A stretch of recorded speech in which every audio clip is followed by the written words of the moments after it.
Shoulder இந்த மாதிரி finishing வரத்துக்கு நீங்கள் மார்க்கிங் பண்ணும்போதே கரெக்டாக மார்க் பண்ணிவிட்டு அதுக்கப்புறம் ஆரி ஒர்க் பண்ண ஆரம்பிக்கலாம். ஜாயின் படுத்தி தான் இந்த வீடியோவில் ஃபுல்லாக பார்க்க போகிறோம். டு கர்வ்ஸ் டிசைனர் அகாடமி போகிறோம். வீடியோவை ஸ்கிப் பண்ணாமல் பாருங்கள்.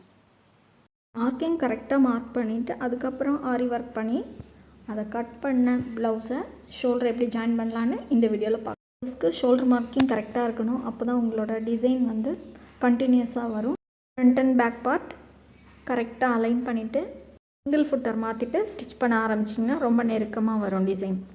ஸ்டிச் பண்ணும்போது நீடில் அடிப்படாமல் ஸ்டிச் பண்ணணும். அதுக்கு சிங்கிள் ஃபுட்டர் யூஸ் பண்ணிங்கன்னா ரொம்ப ஈஸியாக இருக்கும். கரெக்டாக ப்ளவுஸ் மார்க்கிங் நீங்கள் கற்றுக்கணுன்னு நினச்சிங்கன்னா என்னோடய வாட்ஸ்அப் நம்பருக்கு காண்டாக்ட் பண்ணுங்கள், டீட்டெயில்ஸ் சொல்லுவாங்க.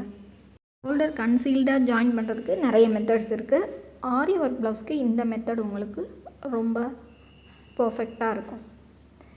இந்த மாதிரி ஸ்டிச் பண்ணி முடிச்சுட்டு இதை ஓப்பன் பண்ணி பார்த்தோன்னா டிசைன் எதுவாக இருந்தாலும் கண்டினியூஸாக நம்ம வந்து இருக்க மாதிரி ஜாயின் பண்ணலாம். இப்போ நம்ம ஓப்பன் பண்ணி பார்க்கலாம். இப்போ பாருங்கள் எவ்வளோ அழகாக பர்ஃபெக்டாக இந்த டிசைன்ஸ் வந்து கண்டினியூஸாக வந்திருக்கு. நமக்கு ஷோல்டர் ஜாயிண்ட்டே தெரியலை. இப்போ இதை எப்படி அட்டாச் பண்ணலான்னு பார்க்கலாம்.